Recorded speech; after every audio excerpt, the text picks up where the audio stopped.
So it's finally happened.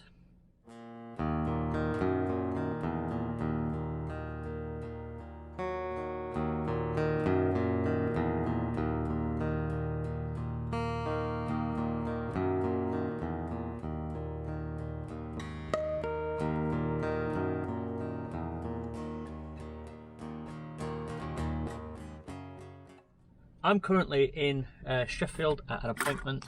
I stayed out in the peaks yesterday, but in a isolated spot.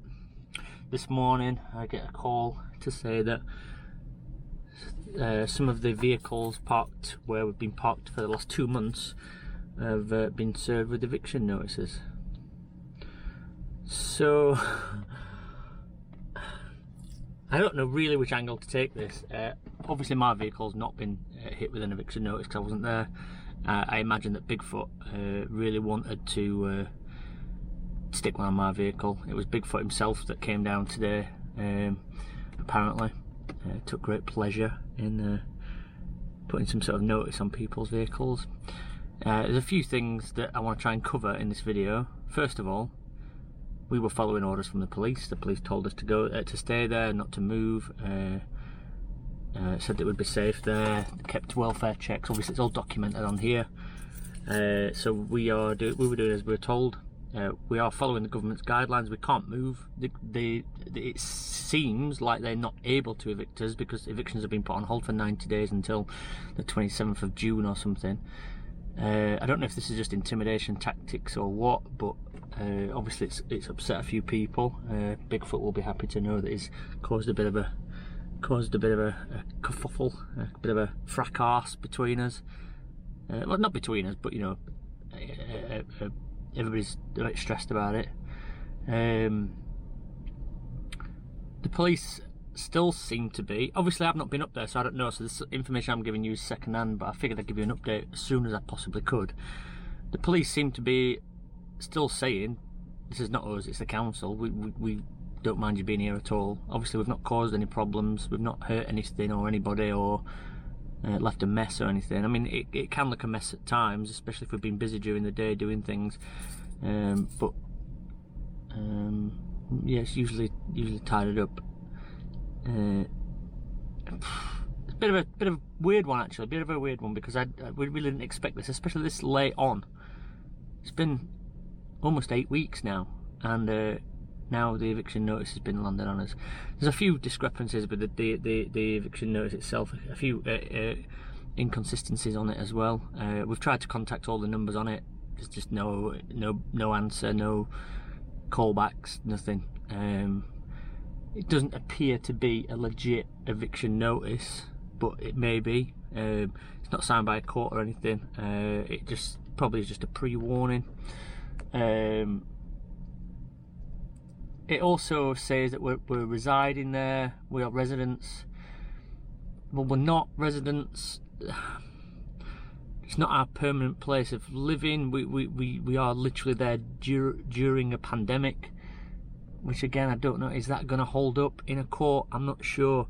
We've explained over and over again to the police and everything, the authorities, that in fact the council are the only people who haven't spoke to us. We've had the park rangers, National Park, National Trust, police, PCSOs, and they're all on board, and they all know that we've all got places to go once the lockdown's lifted. So I don't know why the council have just jumped on this. I'm trying to get in touch with somebody from the council to have that conversation with them, but they seem reluctant. I do believe that this is just Bigfoot sort of spearheading this now. He's probably upset that I put him in that video, so this is probably all my fault. But if he's not doing anything wrong, he didn't mind being on camera. He shouldn't have run over a dog, should he? And drove off. So I'll keep you updated on this one. I don't know where it's going to go. Basically they've said we've got until Monday morning 8 AM to move, otherwise they'll move us. But again, I don't see how that's going to happen. I'll be there Monday morning 8 AM. I'll be there with my camera recording it all.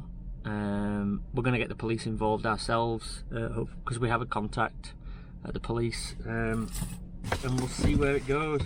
my battery's about to go on my camera. If I can get this plugged in time, we might not lose this video. How professional am I?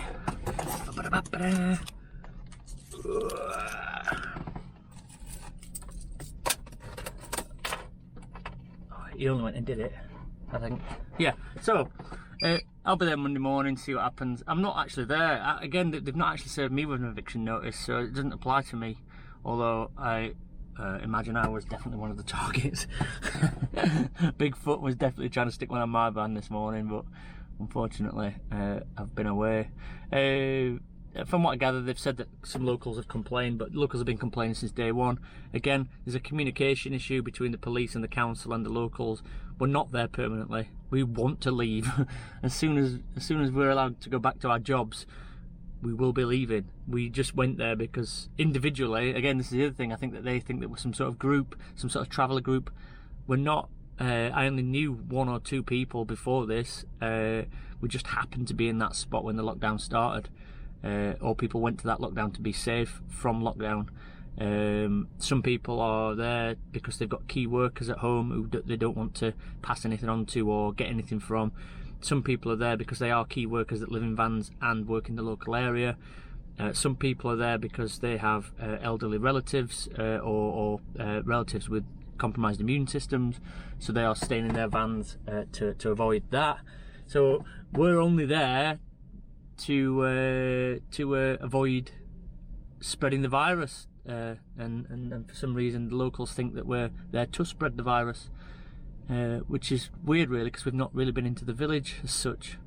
I went to the post office the other day actually, to be fair, but again, what they've got screens up and everything. Like, it's no different than any of them locals going to Tesco. World's just gone absolutely batshit, hasn't it? Absolutely mental. But anyway, I have sent messages and emails to the council, waiting for a call back. I'm not expecting a call back because they'll not want to speak about it. They'll have served the notice deliberately on a Friday, so that there's nothing we can do, and then Monday morning Bigfoot will be arriving. I'm excited about meeting Bigfoot again. I'm excited. He better bring the police with him this time. He brought the police with him this morning because he's a scaredy cat. Anyway, there's a little update for you. Last thing I expected was that this morning. I kind of wish I was there in some ways, but in others I guess it's better that I wasn't, because I've not got an eviction notice, so I'm all good. Did I mention that they put an eviction notice on a van belonging to a guy who got there last night and left today? He was staying for one night. We don't know who he was. I've not met the guy because I wasn't there, obviously. But there was a guy that stayed one night and he got an eviction notice put on his van. Good. Also, the other thing is, it's one specific road that they said we can't park on. But the next road that we could just go park on is closer to the village. They've not thought this one through very much. I think that, again, Bigfoot's probably gone back to his work and cried, and spat his dummy out, and they've had to comfort him some way. So yeah, see what happens. If we get moved, we get moved. I'm happy to move. I'm happy to move anyway, because I didn't expect to be able to stay there that long anyway. So hopefully they'll find somewhere else for us to go. If not, I'm out on my own again, which is fine again. But it's going to be harder for them to manage that, isn't it? To have, surely keeping us together is better for everybody. I don't really understand the mentality behind it, really. We have contacted some traveller groups and stuff, for some legal help, but it's probably a bit late for that, I reckon. But we'll see. Anyway, it was going to happen, wasn't it? This is not a complaining video, by the way, before anybody says that I'm complaining or moaning about anything. I'm not complaining. This is just stating what's going on, keeping people updated. I'm not bothered. I'll go somewhere else if need be. It's fine by me. Anyway, bye, Felicia.